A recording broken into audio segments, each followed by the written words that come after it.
नमो विष्णुपादाय कृष्णपृष्ठाय भूतले श्रीमते भक्तिवेदांत स्वामिन्निति नामिने।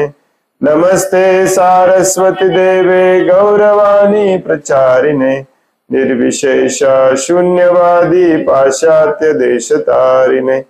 जय श्री कृष्ण चैतन्य प्रभु नित्यानंद श्री अद्वैत गदाधर श्रीवासादि गौर भक्त वृंद।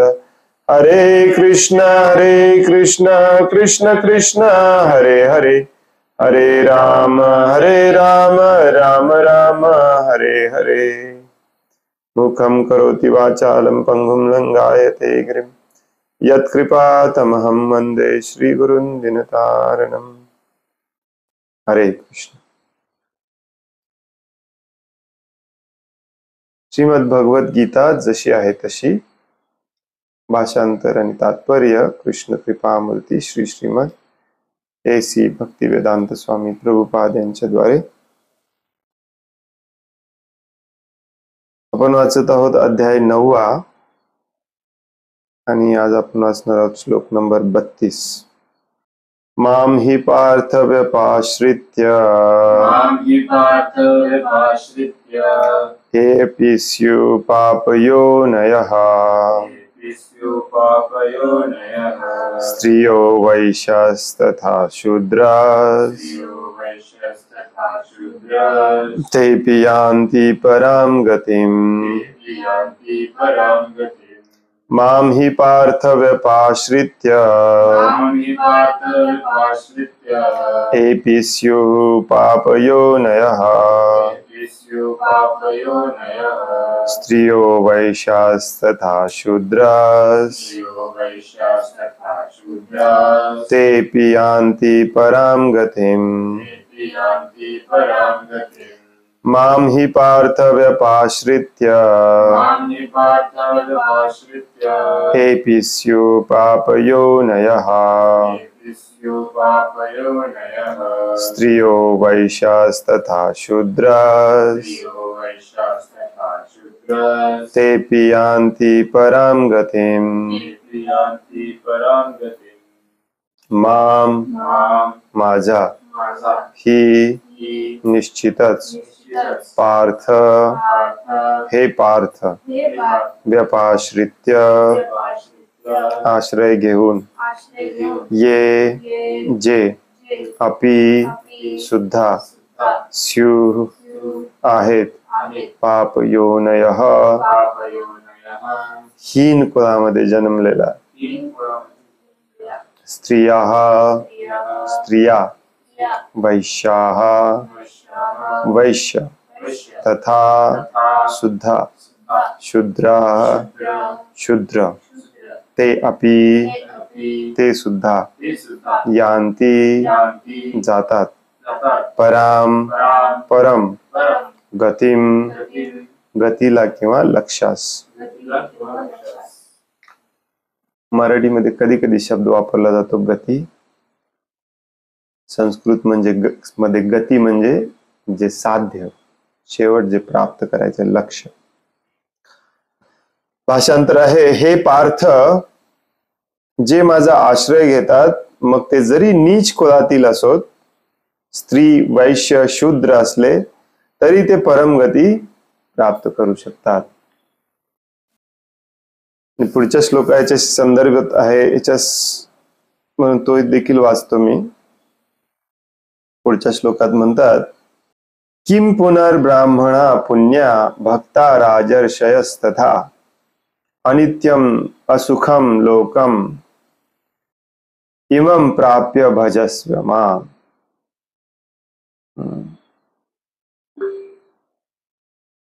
या श्लोकामध्ये महत्वपूर्ण शब्द आहेत अनित्यम असुखम लोकम। हे भौतिक जग आहे ना, ते अनित्य आहे, असुखम आहे, ते सुख नाही।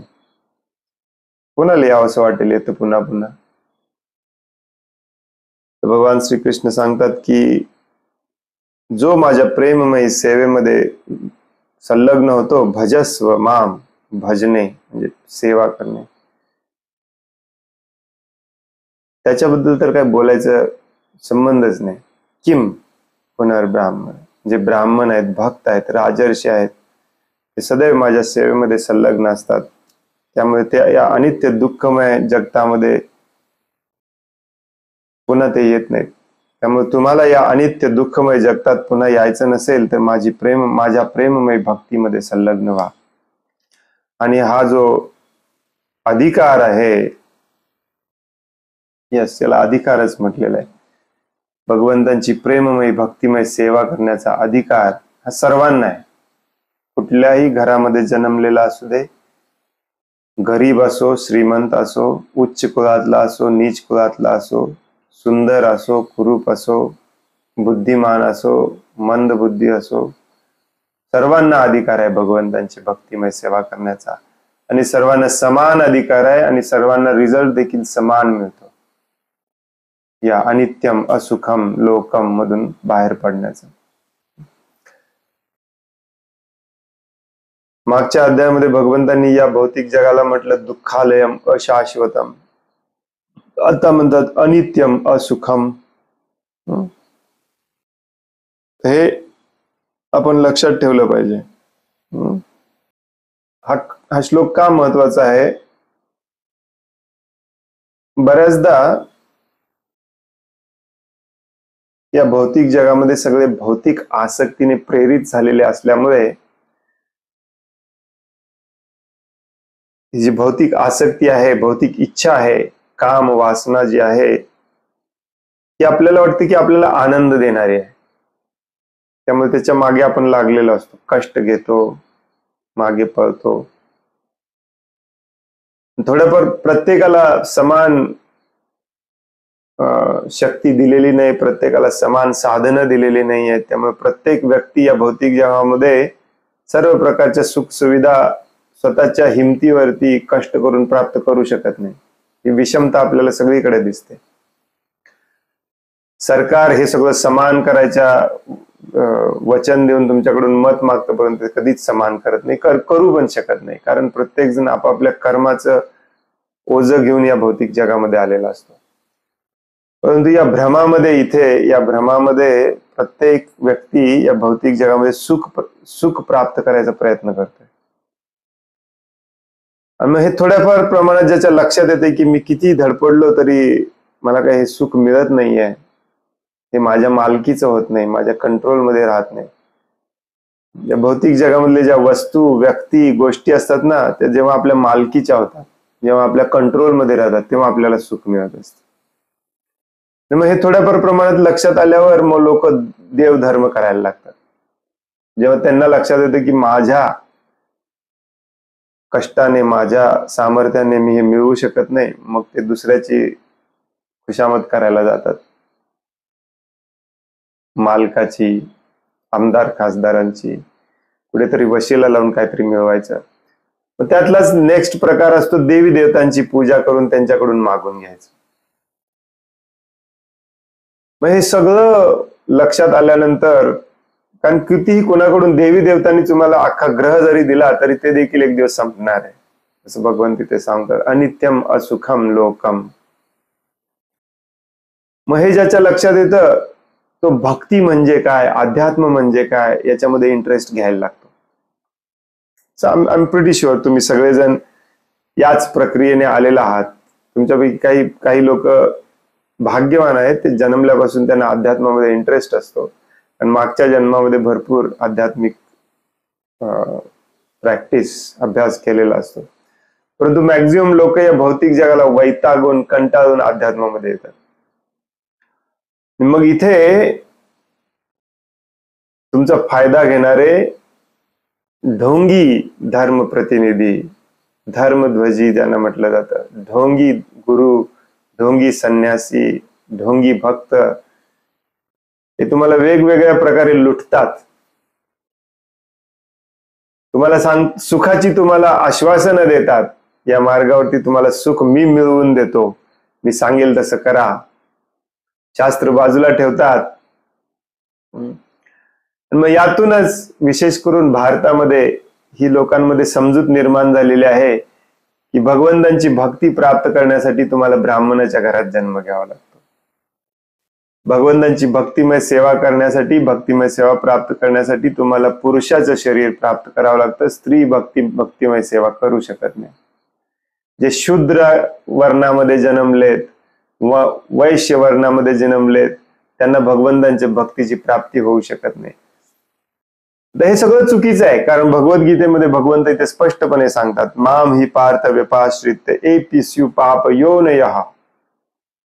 स्त्रिया शूद्र तथा वैश्य तर खूप लांबची गोष्ट आहे. अगदी नीच मधल्या नीच कुळात जरी तुमचा जन्म झालेला असेल तरी तुम्ही माझी भक्तिमय सेवा करू शकता. प्रत्येकाला अधिकार आहे. परंतु तुम्हाला हे असं सांगितलं गेलं की मग तुम्ही त्यांच्या कंट्रोलमध्ये राहता. आणि या भौतिक जगामध्ये आपण आलेलो आहे दुसऱ्यांचा स्वामी व्हायला, दुसऱ्यांना कंट्रोलमध्ये ठेवायला. त्याच्याशिवाय आनंद मिळत नाही. त्यातूनच पैसा हा प्रकार निर्माण झाला. मग एकमेकांचा पैसा लुबाडणे, संपत्ती लुबाडणे, दुसऱ्याची पत्नी लुबाडणे, हे धार्मिक गुरूंचं हे मेन काम असतं. ढोंगी धार्मिक गुरूंचं. अशांच्या तोंडातून हे तुम्हाला बऱ्याचदा तुम्हाला हे ऐकायला मिळेल. जसं की आपले सगळे संत महात्मे महाराष्ट्रातले होऊन गेले, त्यांचं चरित्र बघितलं तर तुम्हाला त्यांच्या चरित्रातून सापडेल. संत तुकाराम महाराजांचा सगळ्या ब्राह्मणांनी विरोध केला की तुम्हाला अधिकारच नाहीये वेद पठण करायचा. हे आणखीन एक ट्रिक असते, वेद पठण करायचं तुम्हाला अधिकारच नाही. कारण वेद पठण तुम्ही जर केलं 9व्या अध्यायात 32व्या श्लोकात आल्यानंतर तुम्हाला समजणार, अरे इथं तर भगवंत तर म्हणतात की सगळ्यांना अधिकार आहे. हा मला इतके दिवस सांगत होता तुम्हाला अधिकार नाही. 9व्या अध्यायापर्यंत यायची पण गरज नाही. 4थ्या अध्यायामध्ये भगवंत सांगतात की हे जे वर्ण जे आहेत ना, ज्याला ब्राह्मणाला श्रेष्ठ आणि शूद्राला कनिष्ठ मानलं जातं, असं कुठले काही कनिष्ठ श्रेष्ठ कनिष्ठ काही नाही आहे. तुमच्या कामाप्रमाणे ठरवलं गेलेलं वर्ण आहे. वर्णाचा अर्थ असतो तो माणूस काम काय करणार, बस. त्याच्यामध्ये उच्च नीचता असला काही प्रकार नसतो. आणि भगवंत 4थ्या अध्यायात एका श्लोकामध्ये सांगतात की हे जी कर्माची विभागणी जी आहे ती मी केलेली आहे. आणि कशी केलेली आहे? तुमच्या गुणानुसार आणि तुमच्या कर्मानुसार केलेली आहे, जन्मानुसार नाही. कुठेच तुम्हाला कुठल्याच शास्त्रात तुम्हाला सापडणार नाही जन्मानुसार तुमचा वर्ण ठरवला जातो. परंतु कालांतराने ह्या सगळ्या गोष्टी आल्या. चैतन्य महाप्रभू आणि चैतन्य महाप्रभू नंतरचे जितके चैतन्य महाप्रभूंचे अनुयायी झाले त्यांनी या गोष्टीचा तीव्र प्रतिकार केला. या आपल्या मूर्ख काही भक्तांना माहिती नाही आहे की चैतन्य महाप्रभू या लोकांना स्मार्त ब्राह्मण म्हणतात. ब्राह्मणाच्या घरात जन्माला आल्यामुळे मी ब्राह्मण आहे म्हणायची ज्यांना सवय लागलेली असते. ब्राह्मणाचे गुण तर नसतात आणि मग बाकीच्यांना नीच मानायचं, स्त्रियांना नीच मानायचं. पुरुषाच्या शरीरामध्ये जन्मलेलो आहे म्हणून स्त्रियांवरती अत्याचार करायचा, स्त्रियांना लुटायचं, त्यांना ह्या धार्मिक धाकामध्ये ठेवायचं. तुम्ही माझी जर सेवा केली नाही तर तुम्हाला पुढचा जन्म पुरुषाचा मिळणार नाही आणि तुम्ही मग भगवत धामात जाऊ शकणार नाही. स्त्रीच्या शरीरात कोणी भगवत धामात जाऊ शकत नाही. असं काय वाटेल ते सांगायचं.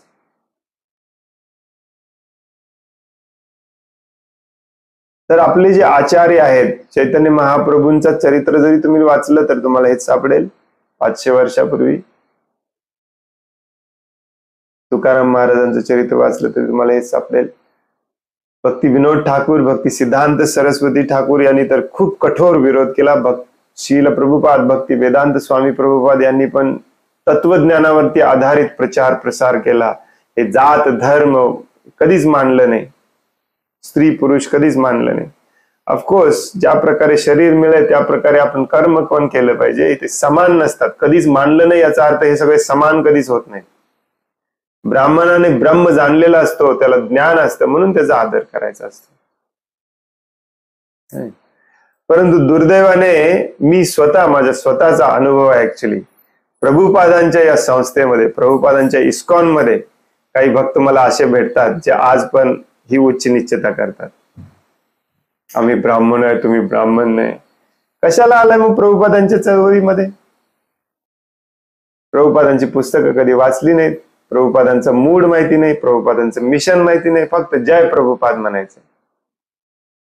आश्चर्य, मला तर एक एक दिवस तर मला असा आश्चर्याचा धक्का बसला की एक माताजी येऊन मला सांगाल्या की त्यांचे जे काउन्सिलर आहेत, शिक्षा गुरु, सो कॉल्ड तथाकथित शिक्षा गुरु, त्यांनी त्यांना सांगितलंय की स्त्रियाच्या शरीरामध्ये कोणी भगवत धामात जाऊ शकत नाही, पुरुषाच्या जन्माला यावं लागतं.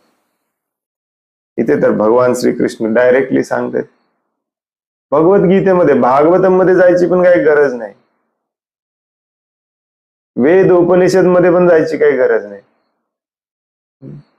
आणि म्हणून तुम्हाला आजकालचे हे काउन्सिलर, शिक्षा गुरु सांगताना भेटतील, माझ्या परवानगीशिवाय भगवद्गीता वाचू नका, माझ्या क्लासला या, त्याच्या क्लासला जाऊ नका, मला न विचारता काही करू नका, मला न विचारता ह्याच्याकडे जाऊ नका, त्याच्याकडे जाऊ नका, यात्रेला जाऊ नका, हे करू नका, ते करू नका. स्वामी बनायचंय, प्रभू बनायचंय, कंट्रोलर बनायचंय प्रत्येकाला. ही दुर्दशा बघितल्यावर किती वाईट वाटतं. प्रभुपादांनी काय केलं आणि आपण त्याचं काय करून ठेवलं. याच्यापेक्षा स्पष्ट शब्दात अजून कोण सांगायला पाहिजे सांगा? भगवान श्रीकृष्ण डायरेक्टली स्पष्ट शब्दात तुम्हाला सांगत आहेत, हे पार्थ, जे माझा आश्रय घेतात, मग ते जरी नीच कुळातील असो, स्त्री असो, वैश्य असो, शूद्र असो, तरी ते परमगती प्राप्त करू शकतात.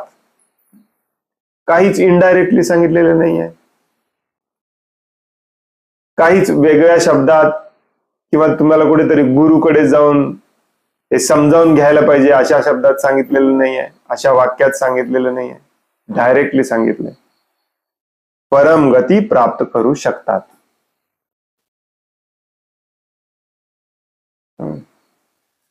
तुम्हाला असं कोण भेटलं ना, सरळ सरळ त्याच्या तोंडावरती हा श्लोक सांगा, माम ही पार्थ व्यपाश्रित्य.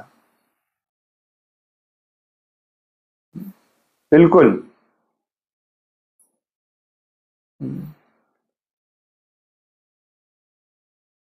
म्हणजे आणि हे का होतं? आपण पण मूर्ख आहोत थोड्या बहुत प्रमाणामध्ये. ऍक्च्युली आपल्याला पण चीप, एकदम चीप, स्वस्त भक्ती पाहिजे. भक्ती एवढी चीप, स्वस्त आहे का? भगवान श्रीकृष्णांना प्राप्त करायला नारद मुनींना पण महान कष्ट करावे लागले ऍक्च्युली. तुम्हाला मात्र एकदम चीप पाहिजे, एकदम चीप, स्वस्त पाहिजे. तुमची इंद्रिय तृप्ती तुम्हाला सोडायची नाही, तुमचं घर सोडायचं नाही, परिवार सोडायचं नाही, हे जगात आलेलं आहेत, त्या जगातली तुमची आसक्ती सोडायची नाही. हे सगळं करत करत मला कोणी भक्ती देऊ शकतो का? मग हे गुरु टपलेलेच असतात तुम्हाला पकडायला. इकडे या, 100 रुपये फी भरा, मी देतो तुम्हाला भक्ती. मग काय, ह्यांना स्वतःला ज्ञान नसते, कधी वाचन श्रवण स्वतः केलेलं नसते, काय वाटेल ते फेकतात मग.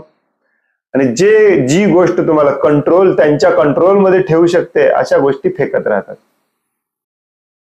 तुम्हाला मग कंट्रोल करत, कारण जेवढं तुम्हाला कंट्रोल करू तेवढं धनम पण मिळतंय, जनम पण मिळतंय, काही केसेसमध्ये सुंदरीम पण मिळते. हेच करायला तर आलोय आपण या जगामध्ये, है की नाही? धनम म्हणजे पैसा, जनम म्हणजे प्रसिद्धी, सुंदरीम म्हणजे इंद्रिय तृप्ती. आणि हा तर सगळ्यात सोपा मार्ग आहे भारतामध्ये. साधू झाला, गुरु झाला, संन्यासी झाला, बाबा झाला, बुवा झाला की लोक मागे लागतात. बाबाजी हमारा थोडा काम करो, महाराज जी. नुसते धोती घालून या गावात गेलं तरी 4 लोक म्हणतात महाराज महाराज महाराज. मग अशा देशामध्ये अशा चुकीच्या गोष्टी सांगून लुटणं काय कठीण आहे लोकांना? एकदम इझी आहे. म्हणून भगवान श्रीकृष्ण म्हणतात 4थ्या अध्यायामध्ये भगवद्गीतेच्या, अज्ञान तुम्हाला बांधून ठेवतं, ज्ञान तुम्हाला मुक्त करतं. फक्त ज्ञान. आणि ते ज्ञान जसं श्रील प्रभुपाद भागवतम मध्ये हजारो ठिकाणी समजावून सांगतात, भगवद्गीतेमध्ये पण 1-2 ठिकाणी सांगतात की ज्ञान हे गुरु, साधू आणि शास्त्र या तिन्ही त्रिकोणात बसणारं असलं पाहिजे. कुणी पण सांगते म्हणून लगेच विश्वास ठेवू नका त्याच्यावरती. काही तुम्ही लोक माझ्यावर खूप विश्वास ठेवून दुसऱ्यांदा तिसऱ्यांदा या क्लासला येत आहे, माझ्यावर पण विश्वास ठेवू नका तुम्ही. जोपर्यंत साधू शास्त्राचा संदर्भ देऊन बोलत नाही तो साधूच नसतो. बघा काही खूप महान गुरु संन्यासी लोक आहेत, शास्त्राचा कुठे संदर्भच नसतो, नुसतंच बडबडत असतात. वक्तृत्व कला दिलेली आहे भगवंतांनी म्हणून बोलायचं.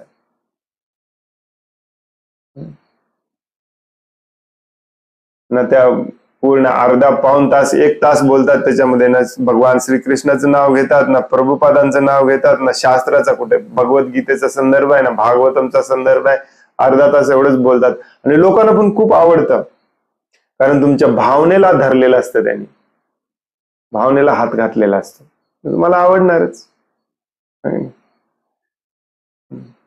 तुम्हाला जर स्टॉक मार्केटमध्ये पैसे गुंतवणूक करायला परवानगी दिली, मग तो गुरु तुम्हाला का आवडणार नाही? बिलकुल आवडणार, कारण तुमची पण इच्छा तीच आहे. फसवून घेणाऱ्यांनाच फसवणारे भेटतात, लक्षात ठेवा. एनिवे, आपण परत मुद्द्यावरती येऊया. तुम्हाला जर असं कोणी भेटलं, त्याला स्पष्टपणे सांगा, भगवान श्रीकृष्णांनी 9व्या अध्यायामध्ये 32व्या श्लोकामध्ये लिहून ठेवा किंवा लक्षात ठेवा कायमचं. भगवान श्रीकृष्णांनी स्वतः सांगितलंय, प्रभुपादांनी पण नाही, भगवान श्रीकृष्णांनी स्वतः सांगितलंय, कोणीही असो, त्यानं माझा आश्रय घेतला तर तो माझ्यापर्यंत पोहोचू शकतो. परामगती, परामगती म्हणजे शेवटचं लक्ष, ध्येय, जे आधीच्या श्लोकामध्ये भगवंतांनी स्पष्ट केलेलं आहे की मला प्राप्त करणे हे ध्येय आहे. विमुक्तो माम उपैष्यसि 28व्या श्लोकामध्ये सांगतात, मला प्राप्त होशील. हो की नाही? आणि मग पुढच्या श्लोकामध्ये सांगतात, मी डिक्लेअर करतोय की कोणीही असू दे, कुत्रा खाणारा असो, कुत्रा असो, काय म्हणतात त्याला, चांडाळ असो, आंध्र पुलिंद काय काय काय काय काय ते म्लेच्छ यवन, कुणीही असो. म्हणून प्रभुपाद पाश्चात्य देशामध्ये जाऊन यवनांना भक्त बनवलं प्रभुपादांनी. प्रभुपादांच्या गुरुबंधूंनी आणि इथल्या काही धार्मिक संस्थेमधल्या हिंदू गुरूंनी, संन्यासींनी प्रभुपादांचा विरोध केला. कसं काय विरोध करता तुम्ही? हा, शास्त्रामध्ये बऱ्याच ठिकाणी असं लिहिलेलं आहे की म्लेच्छांचा यवनांचा संघ करू नका, परंतु प्रभुपाद संघ करायला थोडीच गेले होते, त्यांना पण भक्त बनवायला गेले होते. आणि भगवान श्रीकृष्ण सांगतात की कुणीही माझा भक्त बनू शकतो. सनातन गोस्वामी सांगतात त्यांच्या भाष्यामध्ये की ज्याप्रमाणे तांब्याला ठराविक प्रमाणात मर्क्युरी सोबत मिक्स केल्यामुळे त्याचं सोनं बनवता येतं, ही कला आता नष्ट झालेली आहे ऍक्च्युली. पूर्वी असं बनवलं जायचं, तांबा आणि मर्क्युरी, एक कॉपर आणि मर्क्युरी ठराविक प्रमाणात मिक्स केलं आणि त्याला ठराविक टेम्परेचर आणि सगळं मेंटेन केलं तर सोनं निर्माण करण्याची ताकद होती. तसंच सनातन गोस्वामी म्हणतात, जो कोणी शुद्ध गुरुच्या संपर्कात येतो तो कुठल्याही कुळातला असू दे, तो देखील शुद्ध भक्त होतो आणि त्याला पण गुरु व्हायचा अधिकार आहे. गुरु व्हायचा अधिकार आहे, जरी तो श्वपाच्या कुत्रा खाणाऱ्या घरातला जरी जन्मलेला असला तरी तो गुरु होऊ शकतो. कशाच्या आधारावर सनातन गोस्वामी बोलतात? भगवद्गीतेच्या आधारावर सनातन गोस्वामी बोलतात. प्रभुपाद काय म्हणतात तात्पर्यामध्ये? या श्लोकामध्ये भगवंत स्पष्टपणे सांगतात की भक्तीमध्ये उच्च आणि नीच वर्गातील लोकांमध्ये मुळीच भेदभाव नसतो. बिलकुल नाही, बिलकुल केला नसला पाहिजे. असं करणारा तुम्हाला कोणी भारतीय भेटला नाही, भारतीयच भेटणार, बाहेरच्या देशातले नाही भेटणार. कारण बाहेरच्या देशामध्ये जात पात हे सगळं आधीच नष्ट झालेलं आहे. भारतामध्येच भेटणार तुम्हाला असले सगळे. बिलकुल त्यांना बळी पडू नका तुम्ही. प्रभुपादांचा आश्रय घ्या, प्रभुपादांच्या भगवद्गीता जशी आहे तशी याचा आश्रय घ्या, तुमची फसवणूक होणार नाही. या श्लोकामध्ये भगवंत स्पष्टपणे सांगतात की भक्तीमध्ये उच्च आणि नीच वर्गातील लोकांमध्ये मुळीच भेदभाव नसतो. भौतिक संकल्पनेनुसार असे विभाजन असते, परंतु जो दिव्य भगवत भक्तीमध्ये निमग्न झालेला असतो त्याच्या दृष्टीने असा भेदभाव मुळीच अस्तित्वात नसतो. बिलकुल नाही. रिपीटेडली सांगितलंय, कारण तुम्हाला चुकून काहीतरी वाटेल, नाही मनुसंहितेत असं लिहिलंय, नाही उपनिषदात असं लिहिलंय. नो, भगवान श्रीकृष्ण स्वतः सांगत आहेत. तुम्हाला दुसरीकडे कुठे सापडलं तरी तुम्ही ते इग्नोर करा. कारण भगवंत म्हणतात तो धर्म असतो, भगवंत म्हणतात ते नियम असतात.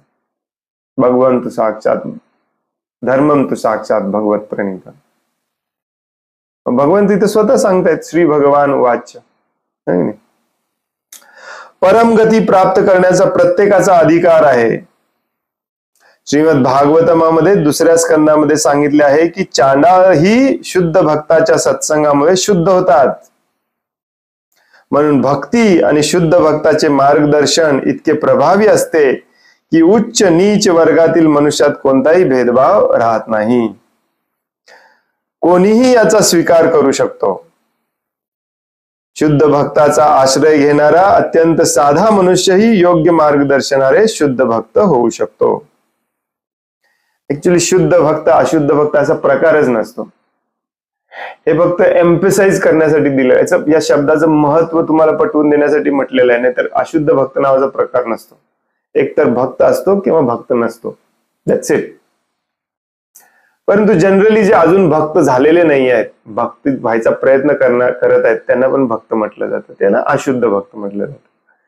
परंतु जो भक्तीच्या संपूर्णपणे विरोधात आहे तो कधी अशुद्ध भक्त नसतो, तो अभक्तच असतो. मुळात शुद्ध भक्त अशुद्ध भक्त असं काही प्रकार नाही. परंतु प्रभुपाद मुद्दामून सारखं सारखं असं सांगतात, कारण कलियुगामध्ये शुद्ध भक्तीचा ढोंग करणारे 99 असणार आहेत आणि शुद्ध भक्त एक असणार आहे. त्यामुळे शुद्ध भक्ताचा जर संघ मिळाला, शुद्ध भक्ताच्या संघामध्ये शुद्ध भक्ताकडून जर तुम्ही मार्गदर्शन घेतलं तर तुम्ही शुद्ध होणारच. तर तिथे तुमचं कुळ काय आहे, तुमची संपत्ती किती आहे, तुमचं सौंदर्य काय आहे, तुमची विद्वत्ता काय आहे, याला काही महत्व नाही. Absolutely nothing. कुंती महाराणी पण म्हणतात, जन्म ऐश्वर्य श्रुताश्री.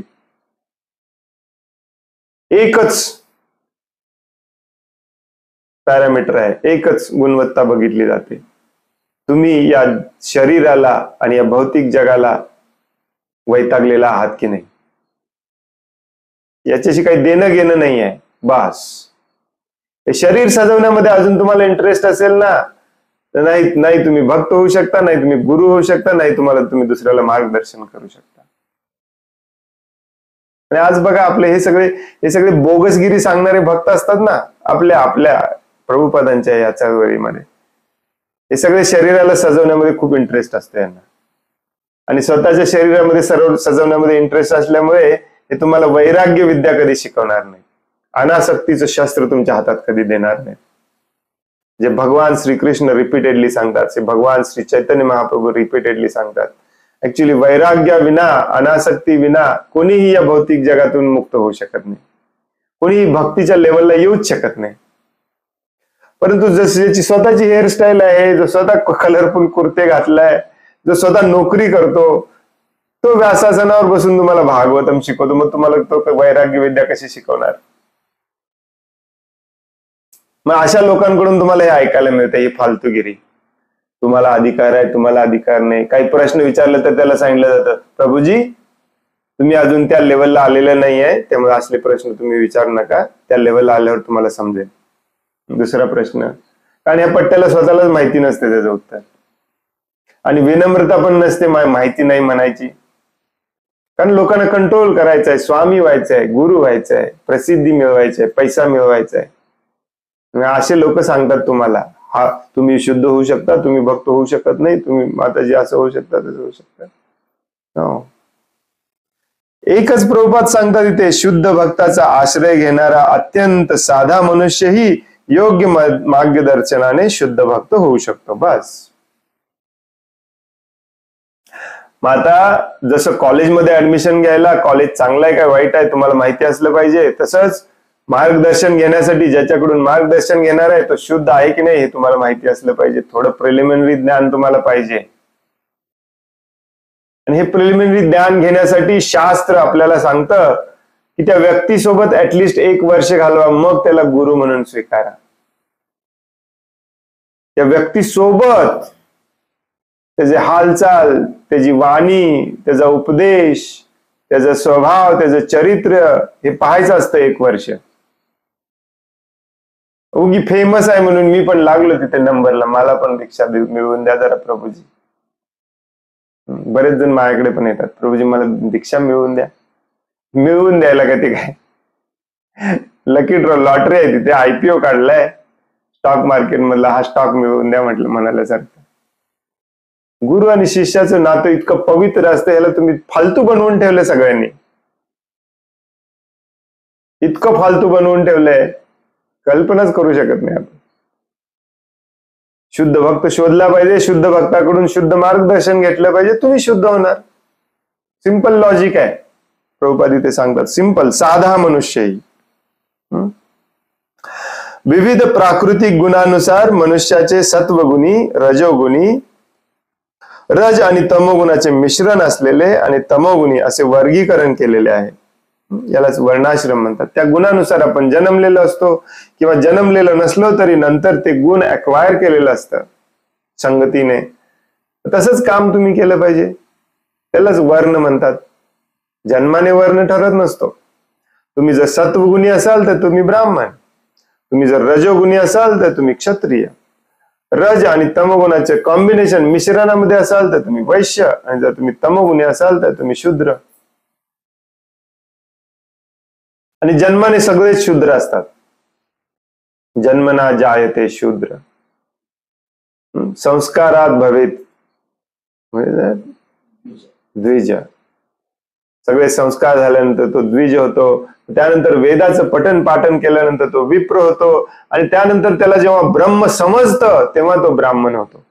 त्याला म्हणतात ब्राह्मण. ब्रह्म जानाति इति ब्राह्मण, कारण तो सत्व गुणामध्ये असतो. रजोगुण म्हणजे ते गुणांचा अभ्यास आपण 14व्या अध्यायात करणार आहोत. थोडस 3ऱ्या अध्यायात केला आपण, पण तो डिटेलमध्ये 14व्या आणि 17व्या अध्यायामध्ये 14, 17, 18 सगळं गुणांचा अभ्यास आहे. परंतु थोडक्यात रजोगुण मध्ये त्याच्या अंगामध्ये पॅशन असते. यस, आळस नसतो. म्हणजे तो पॅशन तो इंद्रिय तृप्तीसाठी वापरत असतो. तेच भगवंतांच्या सेवेत वापरणे म्हणजे क्षत्रिय होणे, राजा होणे, प्रजेचं रक्षण करणे. वैश्य जो असतो तो रजगुण पण असतो, त्याच्यामध्ये तमगुण पण असतो. त्याच्याकडे जबाबदारी दिलेली आहे की समाजासाठी तू उत्पादन कर, समाजाचे गरजा पुरवण्याचं काम अशा लोकांच्याकडे असतं. आणि जो तमोगुणी असतो, आळशी, प्रमादी, काम करायचं नाही, डोकं चालवायचं नाही, त्याला सांगितलेलं आहे ठीक आहे, तुला पण अधिकार आहे भगवत धामात जायचा, परंतु तू ब्राह्मण, क्षत्रिय, वैश्य सांगतील त्याप्रमाणे काम कर. परंतु हे ब्राह्मण, क्षत्रिय, वैश्य खरोखरचे असले पाहिजे, जन्माने ठरवलेले नव्हे, नाही तर मग ते तुम्हाला लुटणार परत. तर हे वर्णाश्रमाचं बेसिक गणित आहे. म्हणून काय कुणाला भगवंतांच्या भक्तीपासून वंचित केलेलं नसतं. सत्वगुणी लोकांना ब्राह्मण म्हटलेलं आहे, रजोगुणी लोकांना क्षत्रिय किंवा प्रशासक म्हटलेलं आहे, रज आणि तमगुणाचं मिश्रण असलेल्यांना वैश्य किंवा व्यापारी म्हटलेलं आहे, आणि तमोगुणी लोकांना शूद्र म्हटलेलं आहे. असे वर्गीकरण केलेलं आहे. यांच्यापेक्षाही हीन कुळातल्या लोकांना चांडाळ असे म्हणतात. लोकांना वाईट वाटते शूद्र म्हटल्यावरती, परंतु तुम्हाला सरप्राइझिंगली गोष्ट सांगतो मी, श्रीमद भागवतम मध्ये अगदी डिटेल मध्ये या सगळ्यांची लक्षणं दिलेली आहेत नारद मुनींनी 7व्या स्कंदामध्ये. तुम्ही वाचा, मग वाचल्यानंतर तुमच्या स्वतःच्याच लक्षात येईल की आज समाजामध्ये शूद्र पण शोधून सापडणार नाही, इतक्या खालच्या पातळीचे आपण वागतोय. आणि शूद्र म्हटल्यावर तुम्हाला राग येतो. भारतातल्या लोकांना तर शूद्र म्हणून घ्यायचं, नो, माझ्या मुलाला ब्राह्मण करायचंय. तू झोपतो दिवसातलं 17 तास, त्याला ब्राह्मण करायचं. गुणाप्रमाणे काम करायला तुम्हाला काय प्रॉब्लेम काय आहे? काही लोकांनी हे वर्णाश्रमाची काय म्हणतात त्याला, विकृतीकरण केलं, आणि मी श्रेष्ठ तुम्ही कनिष्ठ म्हणून तुम्हाला लुटालुटी केली. याचा अर्थ वर्णाश्रम खराब होत नाही, ते लोक खराब आहेत ज्यांनी हे वर्णाश्रमाला वाईट रूप दिलं, आसुरी वर्णाश्रम बनवलं. परंतु खरा वर्णाश्रम भगवंतांनी बनवलाय, त्याच्यामध्ये तुमच्या अंगात जे गुण असतील त्याप्रमाणे तुम्हाला काम करायला काहीच प्रॉब्लेम नाही. खूप गर्वाचं काम असतं ते. परंतु तुमच्या अंगात गुण नसताना दुसऱ्याच्या गुणाचं काम करायला जाणं हे धोका आहे, पाप आहे. पुढे 18व्या अध्यायामध्ये भगवंत वर्णाश्रम समजावून सांगणार आहेत, तेव्हा सांगतील.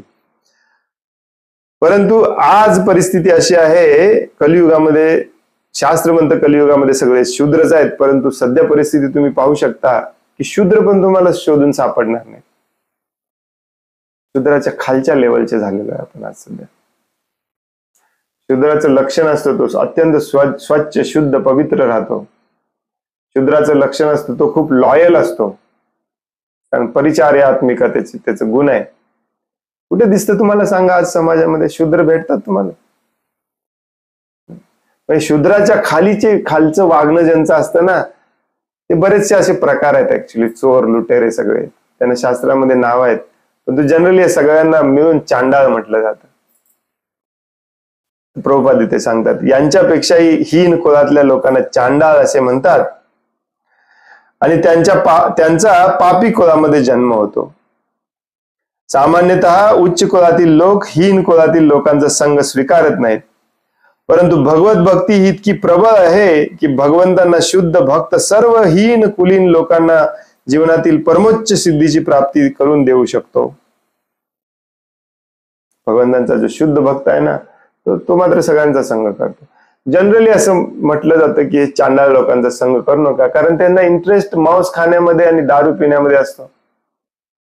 तुम्ही त्यांच्या संघामध्ये राहिला तर तुम्ही ब्राह्मणाच्या घरात जन्मलेला असला तरी तुम्ही चांडाळ होणार.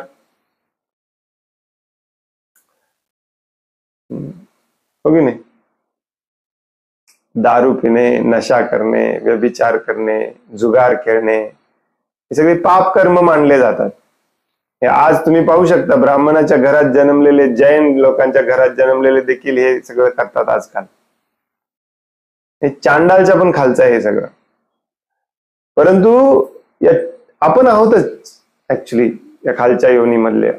कलियुगामध्ये जन्म घेणारे सगळे असेच असतात, पापी दिनहीन पापी तापी. तुम्ही पहिली गोष्ट म्हणजे तुम्ही ते मान्य केलं पाहिजे, तुम्हाला भगवंतांचं भक्त व्हायचं असेल तर. हीन दैन्य भावना, कार्पण्य ज्याला म्हटलं जातं, जोपर्यंत आपल्या हृदयात निर्माण होत नाही तोपर्यंत आपण भगवंतांना शरण जात नाही, तोपर्यंत आपण भक्त व्हायला पात्रच होत नाही. आणि मग जर तुमचा शुद्ध भक्तांच्या संघ जर तुम्हाला मिळाला, संपर्क जर आला, तर तुम्हाला भक्त बनवण्यासाठी कोणीच थांबवू शकत नाही.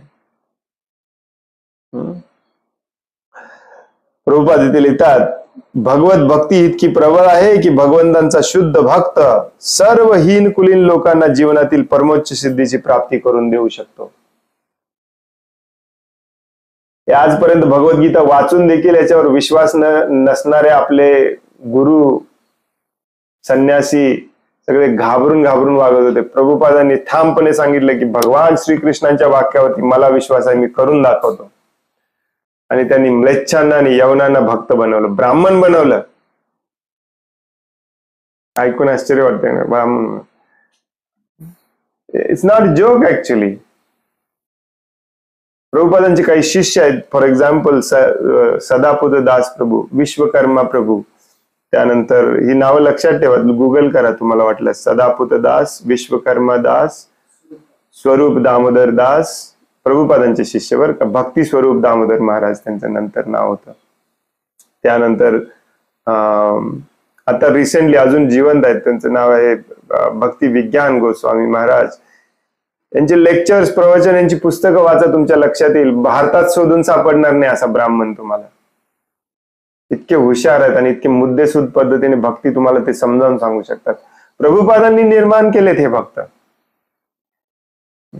हे रोज भेटतात, ते यांना शास्त्र पण सांगत नाही. ते नुसते फेमस आहेत म्हणून कोणी गुरु संन्यासी होत नसतो. गुरुला, संन्यासाला, साधूला श्रवण करायचं असतं, नुसतं किती फेमस आहे बघायचं नसतं. एनिवे, तर प्रभुपादांनी हे जे वाक्य आहे भगवान श्रीकृष्णांचं ते सत्य करून दाखवलं. प्रभुपादांच्या संपर्कात आलेले सगळेच काही शुद्ध झाले नाहीत, परंतु जेवढे व्हायचे होते तेवढे शुद्ध झाले.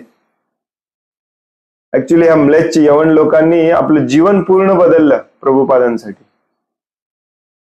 भारतीय लोकांना जीवन बदलायची इच्छा नाही.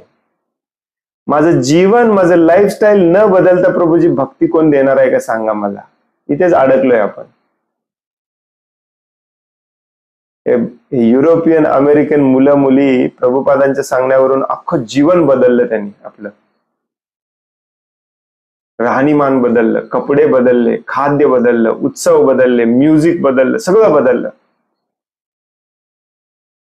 प्रभुपादांच्या सांगण्यावरून देश सोडला, घरदार सोडलं, म्हणून तर ते भक्त झाले. आपल्याला काही सोडायची इच्छा नाही, सगळं पकडून घट्ट धरून आपल्याला भक्त व्हायचंय. म्हणून आपल्याला असे बोगस भक्त आवडतात. तुम्हाला सांगणार आहे, काही काळजी करू नका, जिथं आहे तिथे राहा, जे आहे ते करा. फक्त एवढी देणगी आणून द्या मला महिन्याला. प्रभुपादांनी सत्य करून दाखवलं, जो शुद्ध भक्त, भगवंतांचा शुद्ध भक्त हीन कुलीन लोकांना देखील परमोच्च सिद्धी प्राप्त करून देऊ शकतो. जेव्हा मनुष्य श्रीकृष्णांचा आश्रय घेतो केवळ तेव्हाच हे शक्य होते. या श्लोकातील व्यपाश्रित्य या शब्दावरून दर्शवल्याप्रमाणे मनुष्याने श्रीकृष्णांचा पूर्णपणे आश्रय घेतला पाहिजे. नो पार्शल आश्रय. पार्शल आश्रय हा प्रकारच नसतो, हे आपण शोधून काढलंय मूर्ख लोकांनी. 50% भक्त आहे आणि 70% भक्त आहे, याच्यामध्ये टक्केवारी थोडीच असते शरणागतीमध्ये. शरण ह्या शब्दाचा अर्थच आहे तिथं पूर्णपणे टाकून देणे स्वतःला, आत्मनिवेदनम, हो की नाही? पूर्णपणे भगवंतांचा आश्रय घेतला पाहिजे. भक्तीची प्रक्रिया, भक्तीची प्रोसेस म्हणजेच शरणागतीची प्रोसेस असते. भक्तीमध्ये प्रगती करणे म्हणजेच भगवंतांना शरण जाण्यामध्ये तुम्ही किती पुढे गेलेला आहे, अजून इच्छा झालेली आहे, किती पुढे गेलेला आहे, म्हणजे मनात अजून पूर्ण दृढ निश्चय झालेला आहे की नाही भगवंतांच्या पायावर स्वतःला पूर्णपणे फेकून द्यायला, का अजून हे ते हे चालू आहे मनामध्ये. मग काय उपयोगाचं नाही.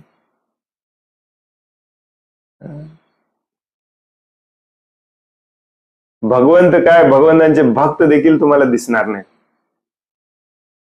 तुमचं हृदय जर कलुषित असेल ना या कुटिलतेने, की भगवद्गीतेचा मला क्लास अटेंड करायचा आहे परंतु त्यातलं मला पाहिजे तेवढंच मी घेणार आहे, सगळं नाही घेणार, तुम्हाला भगवंत दिसायची खूप लांबची गोष्ट आहे, भगवंतांचे भक्त पण दिसणार नाहीत तुम्हाला.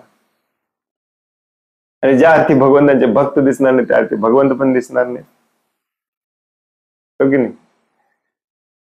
पापाच्या कमवलेल्या पैशावरती फक्त वृंदावन यात्रा करून यायची, एवढंच आपल्या नशिबात आहे या जन्मात. आश्रय घेणे म्हणजे काय? व्यपाश्रित्य, प्रभुपाद सांगतात व्यपाश्रित्य हा अत्यंत महत्वपूर्ण शब्द आहे. का महत्वपूर्ण शब्द आहे? श्रीमद भागवतमच्या 18,000 श्लोकांचा एकच उद्देश आहे, भगवान श्रीकृष्णांचा आश्रय घेणे. नाही, भगवद्गीता श्रीमद भागवतम मध्ये सांगितलेले आहे. श्रीमद भागवतमचे 10 विषय आहेत, तसे भगवद्गीतेचे 5 विषय आहेत. कोणकोणते विषय आहेत भगवद्गीतेचे? ईश्वर, जीव, प्रकृती, काल आणि कर्म. तसं भागवतमचे 10 विषय सांगितलेले आहेत सुखदेव गोस्वामींनी. कुठले कुठले? सर्ग, विसर्ग, स्थानम, पोषणम, उती. पुढे काय? ईशानुकथा,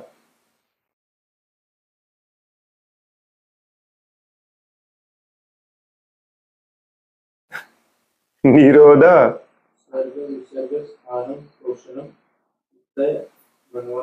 मन्वंतर, ईशानुकथा, निरोध, मुक्ती, आश्रय.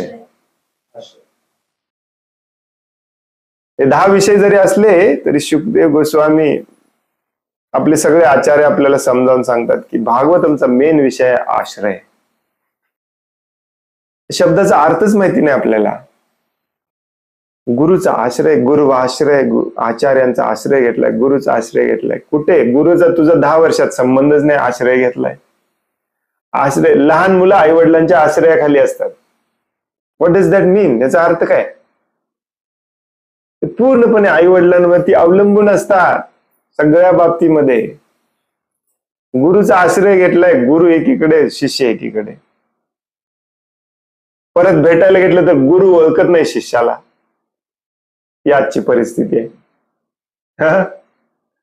भगवंतांचा आश्रय घेणे म्हणजे पूर्णपणे भगवंतांवर अवलंबून राहणे, ही भौतिक धडपड पूर्णपणे बंद करणे. भगवंत रक्षण करतील याच्यावरती पूर्ण विश्वास असणे, यालाच शरणागती म्हणतात. प्रभुपाद इथे समजावून सांगतात, कोणीही शुद्ध भक्त होऊ शकतो, परंतु त्याला अट काय आहे? जेव्हा मनुष्य श्रीकृष्णांचा आश्रय घेतो केवळ तेव्हाच हे शक्य होते. या श्लोकातील व्यपाश्रित या शब्दावरून दर्शवल्याप्रमाणे मनुष्याने श्रीकृष्णांचा पूर्णपणे आश्रय घेतला पाहिजे, तरच तो महान ज्ञानी, महान योग्यांपेक्षाही श्रेष्ठ होऊ शकतो. भगवंतांचा भक्त हा सर्वात श्रेष्ठ असतो. योगी, ज्ञानी, विद्वान, संन्यासी, साधू, सज्जन हे सगळे कुणी नाही आहेत भक्तासमोर. भगवंत पण काही नाहीये भक्तासमोर. ऍक्च्युली भगवंत स्वतः सांगतात भगवंतांचा भक्त सगळ्यात श्रेष्ठ असतो. पण ही स्थिती प्राप्त करायची असेल तर पूर्णपणे भगवंतांचा आश्रय घेतला पाहिजे, पूर्णपणे भगवंतांना शरण गेलं पाहिजे. अर्धवट जाऊन नाही चालणार. अर्ध कुकुटी न्याय. भगवद्गीतेतला एक श्लोक घ्यायचा, त्याच्याप्रमाणे वागायचा, दुसरा श्लोक आपल्याला जमत नाही म्हणून सोडून द्यायचा. आज ह्याच्यासाठी नाही आहे भगवद्गीता. मग भगवंत सांगतात, हे श्लोक वाचून संपवून टाकूया आपण, म्हणजे उद्या महत्वाचा श्लोक घेता येईल. उद्या नाही, परवा दिवशी. मग पुढच्या श्लोकात भगवंत सांगतात, मग विचार करा तर मग सदाचारी, ब्राह्मण, भक्त आणि राजर्षींबद्दल काय सांगावे. तर पाप योनीत जन्मलेला माझा शुद्ध भक्त होऊ शकतो, सर्वोच्च सिद्धी प्राप्त करू शकतो, जर तो खरोखर प्रयत्न करणारा ब्राह्मण, खरोखर प्रयत्न करणारा भक्त, राजर्षी यांच्याबद्दल काय बोलायचंय, यांची तर मी सेवा करतो भगवान म्हणतात.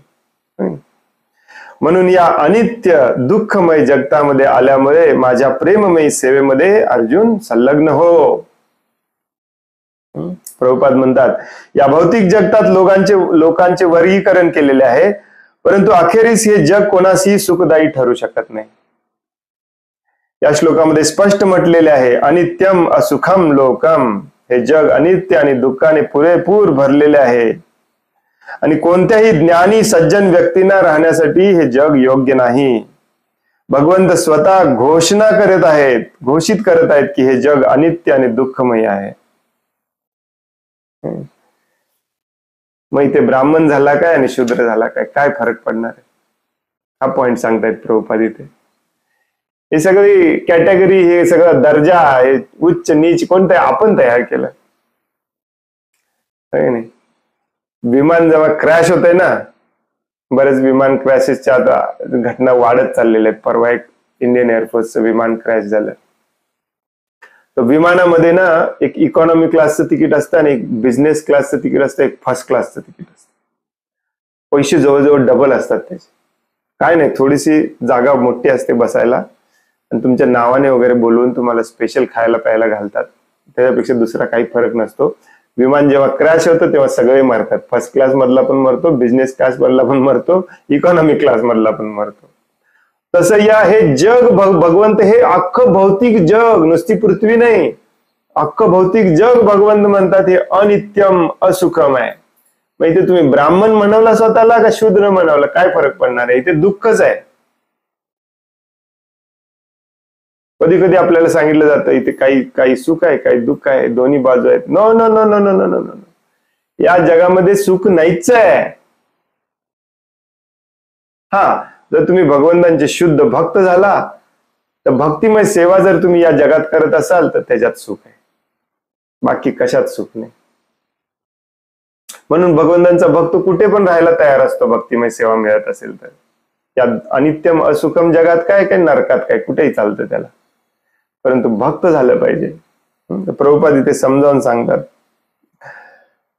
परंतु काही तत्वज्ञानी लोक, विशेष करून मायावादी तत्वज्ञानी लोक म्हणतात की हे जग मिथ्या आहे, खोटं आहे. परंतु भगवद्गीतेवरून आपण जाणू शकतो की हे जग मिथ्या नसून अनित्य आहे, खोटं नाही. टेम्पररी तुमच्यासाठी, तुम्हाला दंड देण्यासाठी, तुम्हाला दुःख देण्यासाठी बनवलेलं आहे, खोटं नाही. मिथ्या आणि अनित्य यामध्ये फरक आहे. हे जग अनित्य आहे, तथापि दुसरेही एक जग आहे जे नित्य आहे, शाश्वत आहे.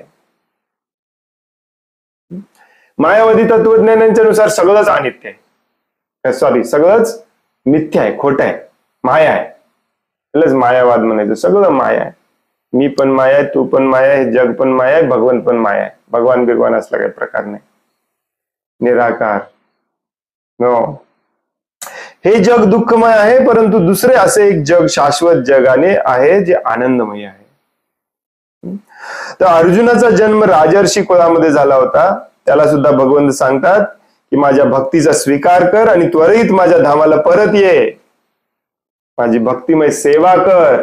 कुठे चाललायस युद्ध सोडून जप करायला? No no no no no no no, जप नाही करायचा. जप करत करत बाण सोड, माझं काम करायचंय. इथे सगळ्यांना जप करायला पाहिजे. अहो प्रभूजी आम्हाला जपाला वेळ देत नाहीत. अरे भगवंतांचं काम करायला लागलाय, तुम्ही जपाला कशाला वेळ पाहिजे तुम्हाला? जपाची गती परम गती आहे भगवंतांची 24 तास भगवंतांच्या कामाच्या स्टेजला येणे. जपाचा अर्थच तो आहे, हे भगवान श्रीकृष्ण, हे राधाराणी मला तुमच्या सेवेमध्ये संलग्न करा. सेवा करायला नको? म्हणून इथे शब्द वापरलेला या श्लोकामध्ये देखील काय, प्राप्य भजस्व माम. भजस्व, भज म्हणजे सेवा करणे. अर्जुनला भगवंत सांगतायत की नीच नीच कुळामधले देखील माझी सेवा करून अंतिम सिद्धी प्राप्त करतात, परमोच्च गती प्राप्त करतात. तू तर राजघराण्यामध्ये जन्मलायस अर्जुन. थोड्याशा इंद्रिय तृप्तीच्या भावनेने थोडासा तू आता प्रभावित झालेला आहेस आणि तू म्हणा लागलायस की माझे गुरु, माझे आजोबा, माझे काका कसे मारू. आज कुठेतरी वाचत होतो मी, अर्जुन म्हणतो माझ्या स्वजनांना मी कसं मारू, आणि भगवान श्रीकृष्ण म्हणतात ते तुझे स्वजन आहेत तर मग दुसऱ्या बाजूला कशाला राहिलेत. एक जोक आलेला. तुझे आपले आहेत म्हटलं तुझ्या बाजूने असले पाहिजेत ना, पलीकडच्या बाजूला काय करायला लागले. अर्जुन देहात्म बुद्धीमध्ये गेला होता. जसं आपण सगळे देहात्मबुद्ध, स्वतःला शरीर समजून या भौतिक जगामध्ये अडकले, माझं माझं करायला लागले, तसं अर्जुन करायला लागलेला माझे आजोबा, माझे गुरु. अरे भगवंतांच्या सेवेमध्ये माझं तुझं काही नसतंय. त्यामुळे तू राजाच्या घरात जन्मलायस, हीन कुळात जन्मलेले माझी सेवा करून परमोच्च सिद्धी प्राप्त करतात. हे सोडून दे सगळे विचार तुझ्या मनातले, माझी सेवा कर, उठ युद्ध कर. आपल्याला पण तेच करायचं. 24 तास भगवंतांची सेवा करायला लागा, तुम्ही पण भगवंतांना प्राप्त करता. हे अनित्यम असुखम लोकम मधून बाहेर पडू शकता तुम्ही. मजेची गोष्ट इथे अशी आहे की 99% लोकांना अजून हेच माहिती नाही की हे जग अनित्यम असुखम आहे. आपल्या भक्तांना पण अजून पण हे जग सुखम वाटतंय. काहीतरी ऍडजस्टमेंट प्रभूजी, जरा 5 वर्ष थांबा प्रभूजी, हे कर्ज फेडतो, जरा व्यवस्था करतो माझ्या मुलांची. कुठे या अनित्यम असुखम जगामध्ये कुणाची व्यवस्था करायला लागलाय? घर कर्ज आहे, जरा होम लोन घेतलेलं आहे, फेडतो. घर कुठं आहे तुझं? चंद्रावर आहे? स्वर्ग लोकात जरी प्लॉट घेतला तुम्ही तरी त्याला भगवान श्रीकृष्ण म्हणतात अनित्यम असुखम.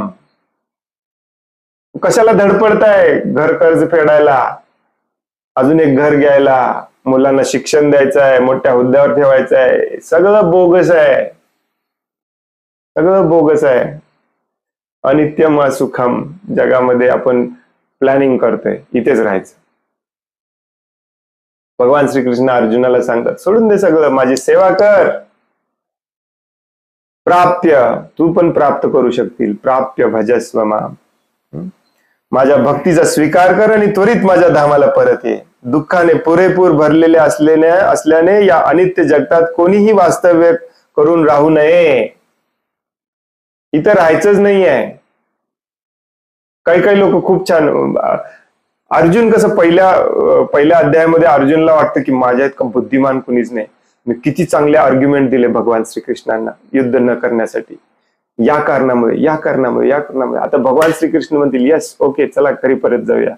न तसे आपले काही काही भक्त लोक क्लास झाल्यानंतर प्रश्न, परंतु प्रभूजी या भौतिक जगामध्ये राहायचं म्हटल्यावर थोडंफार करायला पाहिजे ना प्रभूजी, असं जरा हे माझ्यावरती माझ्या घराची जबाबदारी आहे, माझ्या पत्नीची जबाबदारी आहे, या भौतिक जगामध्ये आता आम्ही राहतोय.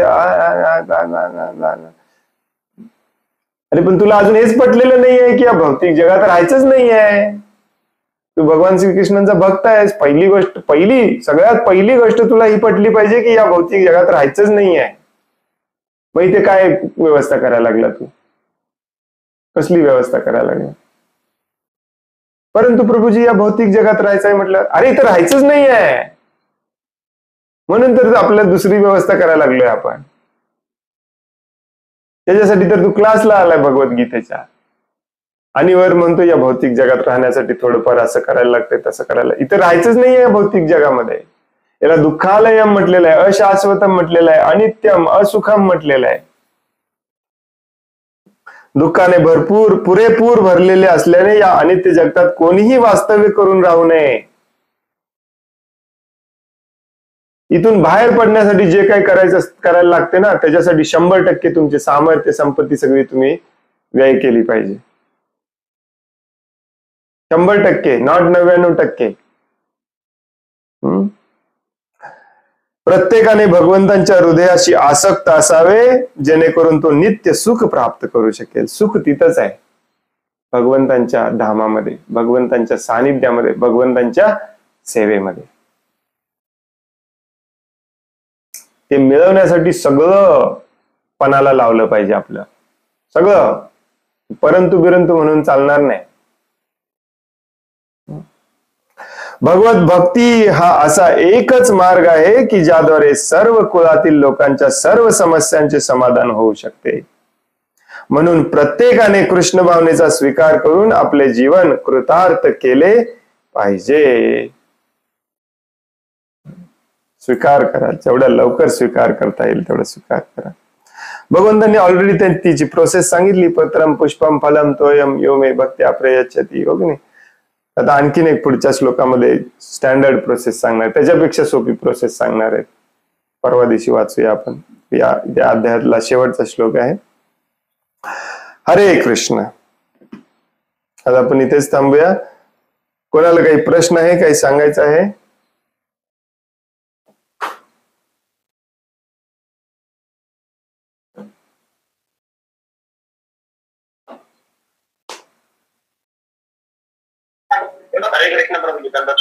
हरे कृष्ण. दंडवत तुला. भगवंत हे भक्त आहेत म्हणून ते पुरुष आहेत, आणि आपण सगळे आपला उपभोग घेतात म्हणून भगवान आपण स्त्री आहोत. मग आत्मा स्त्रीलिंगी असताना मग आपण देहात्मबुद्धीने असा विचार करून आपण स्त्री पुरुष भेदभाव करून भगवत धामात जाण्यासाठी स्त्रीला आलो. मग असा विचार किती चुकीचा आहे त्याच्याबद्दल मी बऱ्याचदा हे समजावून सांगतो की हे जे अध्यात्माचं ज्ञान आहे त्याचा भौतिक जगाशी काही संबंध नाही. पुरुष या शब्दाचा अर्थ असतो आनंद घेणारा, आणि प्रकृती किंवा स्त्री या शब्दाचा अर्थ असतो ज्याचा आनंद घेतला जातो. त्या दृष्टिकोनातून भगवान श्रीकृष्ण पुरुष आहेत, आपण सगळे प्रकृती आहोत. हे 7व्या अध्यायामध्ये भगवान श्रीकृष्ण स्पष्टपणे सांगतात.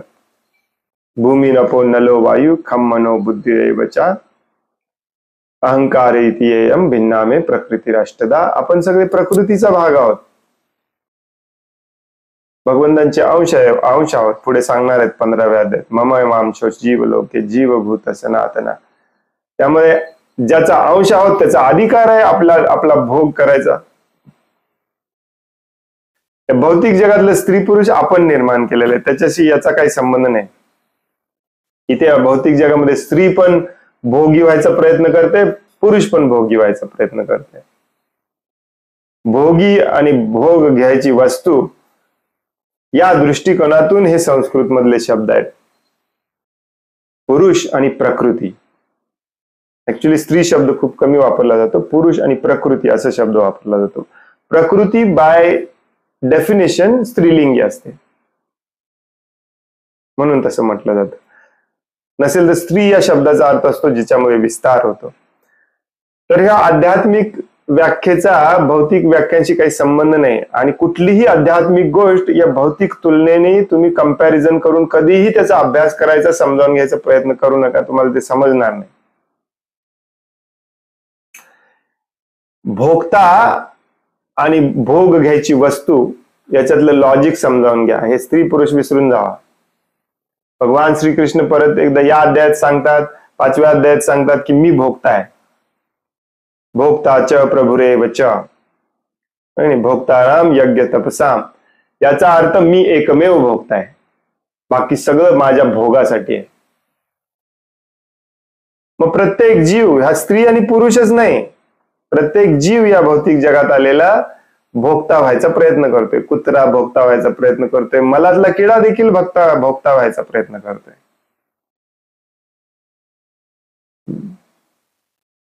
त्याला वाटतंय माझ्या इतकं श्रेष्ठ कुणीच नाही. हे मूर्ख लोक रस्त्यावरती कार मधून फिरतात, मी किती मस्त मला मध्ये आज माझा जन्म झालेला आहे. त्याला पण तेच श्रेष्ठ वाटतं, कारण प्रत्येकाला इथे भोगता व्हायचंय, प्रत्येकाला.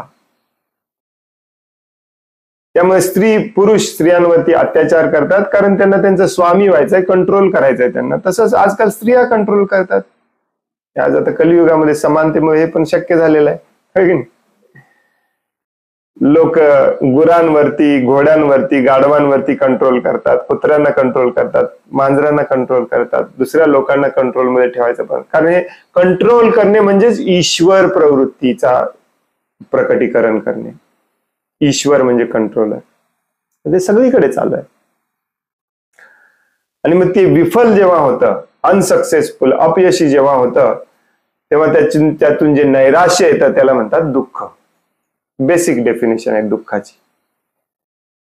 या दुःखाला कारण कोण आहे? आपली स्वामी प्रभू व्हायची इच्छा, भोक्ता व्हायची इच्छा. आणि म्हणून सगळे शास्त्र आपल्याला सांगतायत की भोक्ता तुम्ही नाही आहे, कधी नव्हता आणि कधी होऊ शकणार नाही. जो भोक्ता आहे त्याच्या भोगाचे तुम्ही वस्तू आहात. जो नियंत्रक आहे त्याच्या नियंत्रणाखाली असलेले तुम्ही नियंत्रित आहात. हे जेव्हा तुम्ही सहृदय मान्य कराल तेव्हा तुम्ही आनंदी व्हाल. त्या आनंदाचं सोल्युशन दिलेलं आहे. तेव्हा तुम्ही मुक्त व्हाल. नाही, मुक्त तर ऑटोमॅटिक व्हाल. मुक्तीची व्याख्या थोडीशी वेगळी आहे.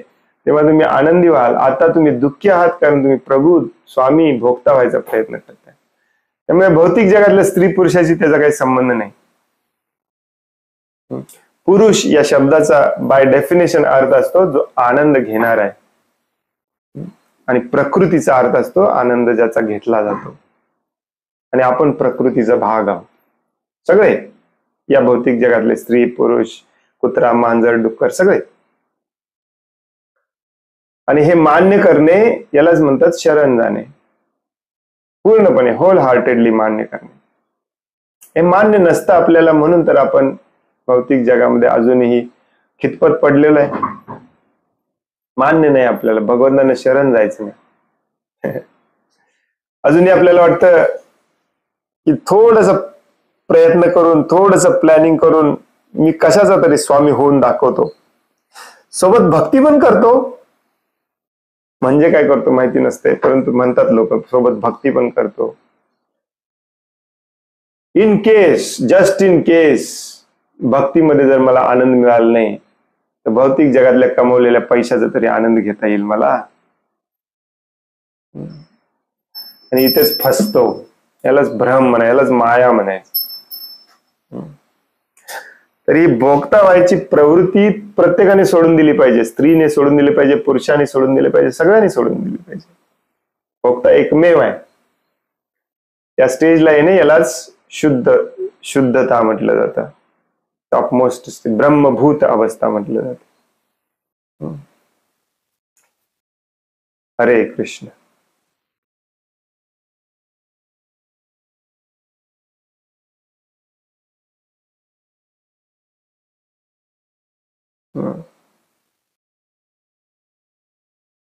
खूप खूप धन्यवाद. वांछा कल्पतरुभयश्च कृपा सिंधुभ्य एव च पतितानां पावनेभ्यो वैष्णवेभ्यो नमो नमः. अनंत कोटि वैष्णव वृंद की जय. वैष्णव ठाकुर शिल प्रभुपाद की जय. भगवद गीता जशी आहे तशी की जय. हरे कृष्ण.